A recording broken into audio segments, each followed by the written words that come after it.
What's up? Nothing much. I was going to say something and you were going to say something. Go for it. No, so some people ask why we do videos and why we have the two alpacas.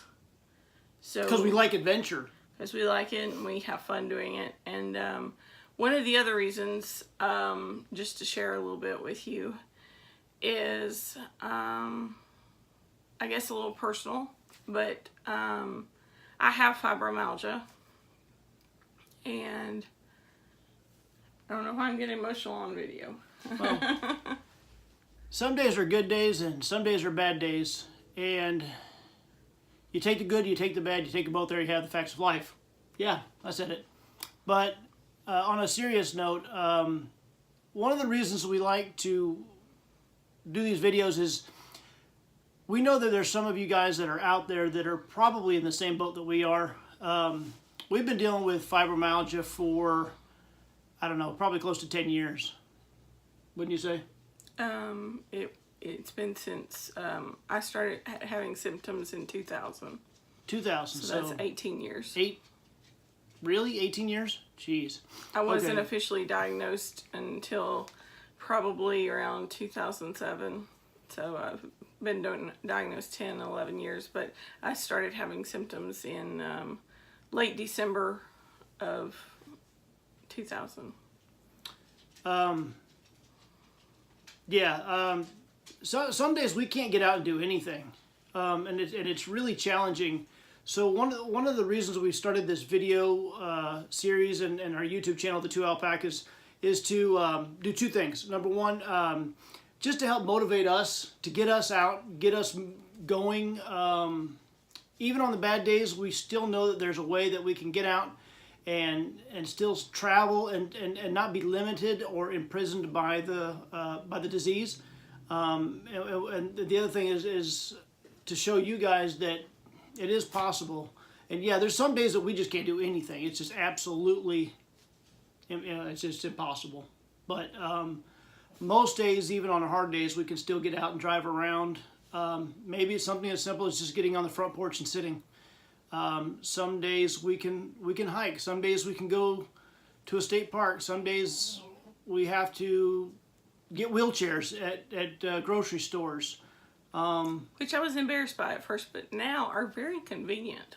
Yeah, she loves the wall carts. I call them wall carts. It's those motorized wheelchair grocery cart things at Walmart. I wish I didn't have to use them, but the fact that they make it where I can go around not in pain as much. Not only do I have fibromyalgia, I have severe arthritis in my both knees. I have bone on bone in my left knee, and I have to have surgery to replace that, and eventually surgery to replace both, which is a genetic condition in my knees. So,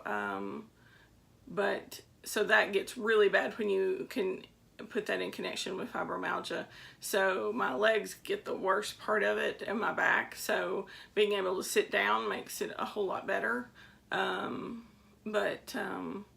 was a lot of adjustment. As any of you with fibromyalgia know, I gained, 100+ pounds just getting the diagnosis and my activity level going down, and so we've really tried to get out there and not let fibromyalgia control things. And so because we ultimately, and I've lost 40 pounds. She's lost 40 pounds. It's great. 40. She's been doing those exercise spinning classes, going to the gym a little bit, watching the diet a little bit. It's a slow process. Just moving.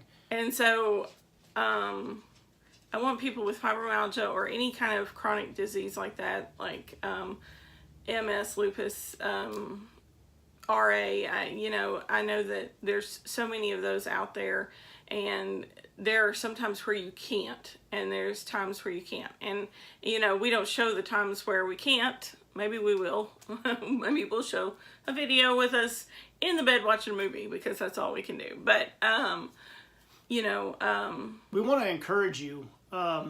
that even if you have a disability, even if you have a disease, something that is limiting, it's not the end. It's simply you just got to refigure out how to do things. You got to readjust your focus. You've got to take a different perspective and try to figure out a different route to get to your goals. You know, I know that we used to have a goal of getting to the top of Mount LeConte in the Smokies, and that was one of her goals, is to be able to hike up Mount LeConte. I don't know if that'll ever happen, but we can still hike to the end of a trail to see a beautiful waterfall. I don't know. I haven't given up on the LeConte thing yet, but you know, we'll see after the surgery. Hey, I'm in. I'll walk as far as I can with her. It may take us like a week. And that's not a week trail. You can get up and down it in a full day. Yeah, but we may have to camp along the way. Take tents and camp and make a 1 week. But those are the adjustments. I mean, you laugh, but that's, you know, those are the adjustments where, you know, we may have to actually, you know, get a room up at the LeConte Lodge up there because we may not make it back down in one day. No, I don't think we will. But yeah, we want to encourage you to get out and do things, whether it's outdoors, maybe it's just going to the movies, going to the park, just driving. Getting up and getting dressed. That's a big thing. Okay. You know, if you're having a bad day, it hurts to even move. Just get up and put something on other than what you sleep in. Just, you know, so that you feel like you've done something for the day. It sounds really silly, but it's a big thing if you have fibromyalgia or something like that. And for those of you that don't have fibromyalgia or some kind of disability, don't judge. I know you don't understand. It's a hard thing to understand. I know for me personally, I don't have the pains associated like she does, and it's an adjustment for if you're living with someone with fibromyalgia. So I want to encourage you that that you can still have fun, and you can still be in love, and you can still challenge each other, and still have an amazing life together. Yep. So every now and then we'll probably show you some of the adjustments that we make. We've not been doing that really, and I think it's important that we show you some of the adjustments maybe that we make some of the time. If you notice that I film from inside the car because my legs are just killing me and I can't do it. Sometimes I'm outside the car and I do it. Sometimes I've been able to walk all the way around Dollywood. Sometimes I have to rent a little cart and drive around there. And I get looks because I don't look sick. And I get looks because I work full time and I'm able to do it. And then some days, you know, I have to not go outside. So, you know, it's a very hard disease to have because you look okay on the outside, but you're not okay on the inside. And it's okay because I'm still happy and I still have a great life. And so that's a little personal stuff that is a little hard to share on the internet. So I appreciate your time listening to me. Yeah, just keeping it real. And if you have similar circumstances or you are going through the same thing, comment down below. Let us know how you're feeling. Or if you're encouraged by this, how about a thumbs up? Maybe a subscribe hit on the red button. Yeah. Stay tuned for more exciting videos. They won't all be this serious and focused. We're going to do some fun stuff today. Yeah. Two Alpacas. Peace.